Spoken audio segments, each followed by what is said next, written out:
Presented by Media King, where nostalgia gets inspected under a magnifying glass and made-for-TV fever dreams are given their due. Once upon a time in the magical land of 1985, CBS unleashed a two-part, made-for-TV Alice in Wonderland so wildly overstuffed with celebrity cameos, musical numbers,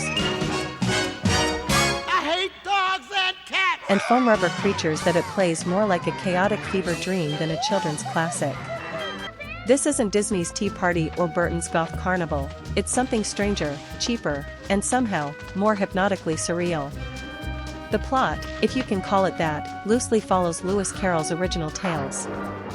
We open with Alice, played by Natalie Gregory, a child actress with Disney Channel-level charm and a hairstyle that says "mall photo shoot," wandering away from her family and tumbling into Wonderland after following a suspiciously animatronic white rabbit.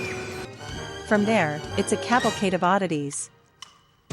Tweedledee and Tweedledum, a terrifying Jabberwocky, a tap-dancing caterpillar, and an ensemble of baffling musical numbers that feel like they were pulled from different rejected Broadway auditions and duct-taped together.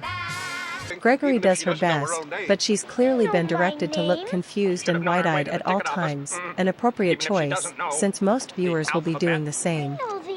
She's surrounded by an all-star cast of 1980s television royalty, Sammy Davis Jr. as the caterpillar, Ringo Starr as the mock turtle, Telly Savalas as the Cheshire Cat, and Carol Channing as the White Queen, who gives a performance so deeply unhinged it feels like a seance gone wrong.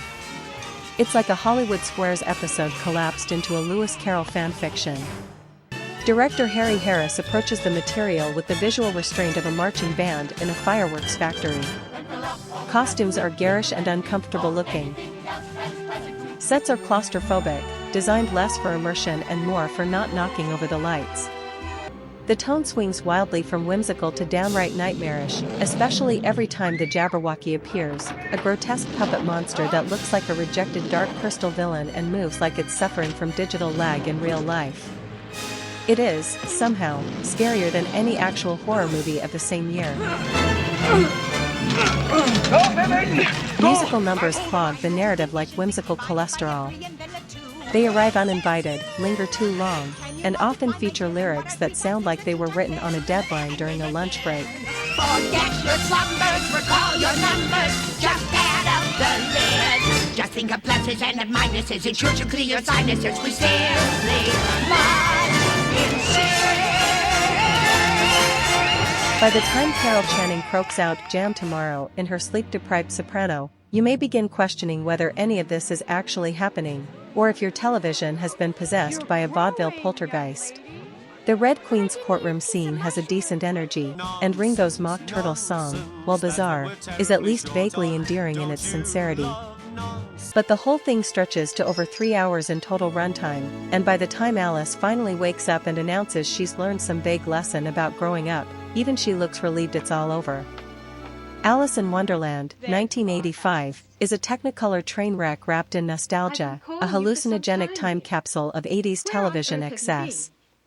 It's not a good movie in any traditional sense, but it is an experience. Whether that experience is charming, traumatic, or both depends on how you feel about Carol Channing bursting through a mirror like a ghost in a prom dress. Final score, 4.5 out of 10. You survived Wonderland. Now hit subscribe and join us at Media King for more deep dives into cinema's wildest, weirdest side roads. Drop a like if you've ever had nightmares featuring celebrity puppets, and we'll see you down the next rabbit hole.